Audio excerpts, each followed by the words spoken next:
Today on The Young and the Restless, Diane convinces Jack to go along with her designs, Claire talks Kyle into dinner with Victor, and Nate is determined to convince Damien to stay. All products and services featured are independently chosen by editors. However, Soaps.com may receive a commission on orders placed through its retail links, and the retailer may receive certain auditable data for accounting purposes. At the Abbott manse, Jack finds Diane with her tablet, thinking about how she will transform the space. He's alarmed when he sees that this involves poofs from Morocco along with floor cushions. He assumes she's trying to get a reaction out of him. His wife asks if they are really that far apart on this. Jack does his best to force a smile. Diane adds he's not to take these suggestions so seriously. He was expecting to at least get some design plans before any choices were made. She thinks that will have to wait until he's being less resistant to change. Getting on the defensive, he insists the place already has a certain charm. Yes, it has, for decades, she jokes. He's afraid she might go minimalist, and she threatens she might go avocado green. It would mean a lot to her if he would have faith in her. She promises he won't be disappointed. After some build-up, Jack admits he's just been testing her. Other than the avocado green, he's eager to make changes for all the generations living there to give the old girl some new life. When she says it will be all tweaks and finessing, he likes that. He's taken aback when she announces it's time to pack. Jack assumes she's messing with him again, but she says they need to pack clothes to go on vacation while the house is refreshed. He suggests they wait until summer and go to Italy. His wife informs him the design is done and everything is on the way. This feels like a trick to him, but she says it's speed and efficiency and leads him upstairs to pack. Kyle joins Claire on the lookout in Chancellor Park. From her demeanor, he immediately guesses she is upset and assumes it has to do with backing out of dinner. She's not exactly upset, but she is concerned. It's not because of Harrison, since she thinks he's the sweetest. And it's not because Summer was there. It's because when she asked him about rescheduling, he texted, "If you insist." Kyle claims he was joking, but she doesn't believe it. They are having such a nice time together. She wants to share it with people. He explains that he doesn't hate the idea of dinner with her grandfather, but does think it will be futile. Regardless of how many dinners they have, he will still be Jack's son. Kyle can understand how much she cares about her grandfather and would never interfere with that, but do they really need his acceptance? Very much, she insists. He reminds her that her grandfather doesn't back down. She admits that's what everyone has told her, but she has no experience of it, and she's greedy for the impossible. It's a miracle she has a family who loves, and she's hoping for one miracle more. Kyle still thinks she's inviting disappointment. Claire wants things to be perfect, but assures him she won't walk away from him if her grandfather doesn't approve. He's happy to hear that and tells her she deserves everything she wants. Apologizing again, Kyle regrets upsetting Claire. When she asks if her grandfather will always be an issue, he asks if Victor was even willing to have dinner with him. She admits he didn't agree to it, but reminds Kyle he backed out. Claire believes in him and is sure both of them are capable of meeting halfway. Kyle expresses doubt that Victor would go that far. Claire is sure Kyle thinks she's naive, but he insists he thinks she's fearless. Claire has no problem arguing with her grandfather because she knows he loves her. That means they can push the boundaries a little. Slapping his knee, Kyle suggests dinner with Victor. He's free tonight. Grateful, she gives him a kiss. Lily is at the bar in Society, smiling at her phone when Victor wanders in. When he asks if she's happy to be working with her family again, she says she's happy to no longer be part of his toxic empire. Nikki joins her husband. She asks Lily, "Can't we try to embrace all's well that ends well?"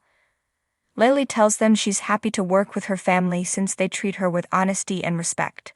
No matter what excuses Nikki has, she used her and she can't forgive that.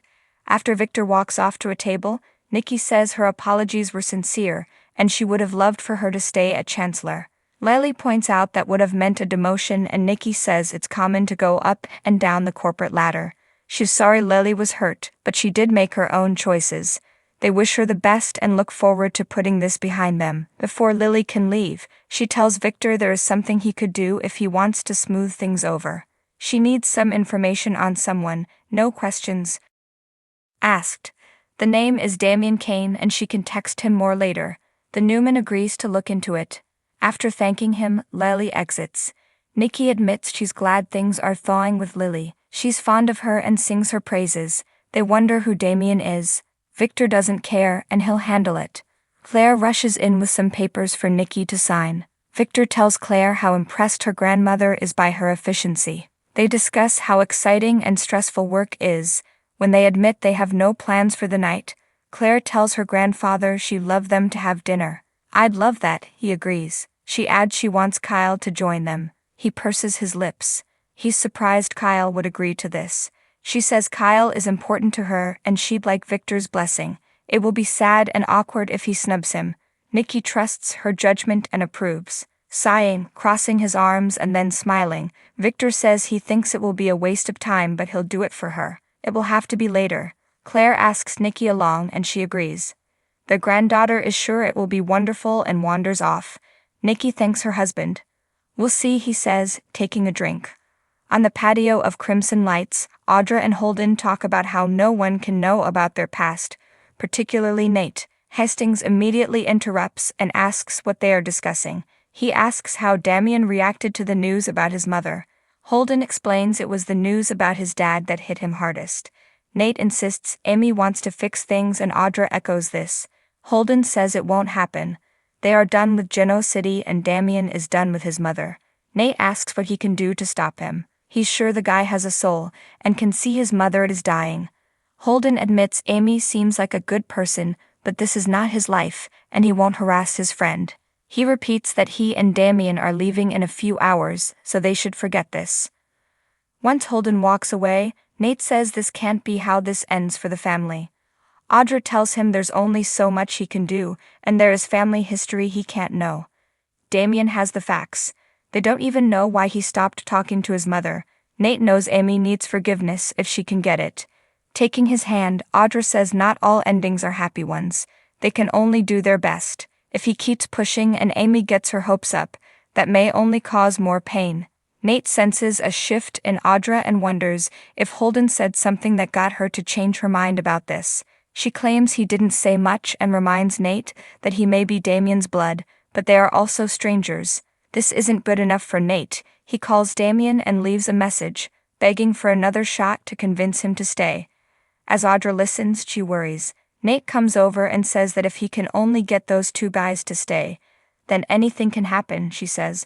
Back at the Abbott manse, Jack and Diane bring their luggage down the steps, and she repeats they need to be out of the way while her team works their magic. He wants to see the plans, but she's sure he'd get fixated on some minor detail. She knows why this scares him. The house is his touchstone. It's where his heart lives. But they will continue to make memories there and the family will grow and evolve. The love will never change. That makes him tear up. Diane adds they can have a romantic getaway at the club and stay secluded in their room. Giggling, they kiss. Kyle joins them and his father guesses he already knows all about the design plans. Kyle teases Jack by mentioning jackhammering and changing drapes. Jack has to take some deep breaths and Kyle continues to taunt him. Diane tells her son he's a pot stirrer and leads Jack out, promising he will love it. After taking a look around, Jack takes a deep breath and exits. Claire calls Kyle to ask him to meet at society later. Her grandfather agreed to dinner. Seriously, he asks. She doesn't like his response, so he says he would be delighted. Getting off the phone, Kyle mutters to himself, "Into the lion's den." Back at Crimson Lights, Lily joins Audra and Nate, who complains about Damien's plans to leave. She thinks he should accept that and Audra agrees. Emmy has already been let down more than once. Nate doesn't want her to lose her last chance to say goodbye to her family. Lily can understand that. As long as he's still in Geno City, there's still a chance for all of us, Nate says. Audra slips onto the patio to make a call when Holden returns. She orders him out and he begs her to meet him later for one drink before he goes. He can't leave without seeing her again. Next on The Young and the Restless, Victor reveals his revenge plot to Michael, Daniel gives Summer the third degree, and Jack and Diane make a big move.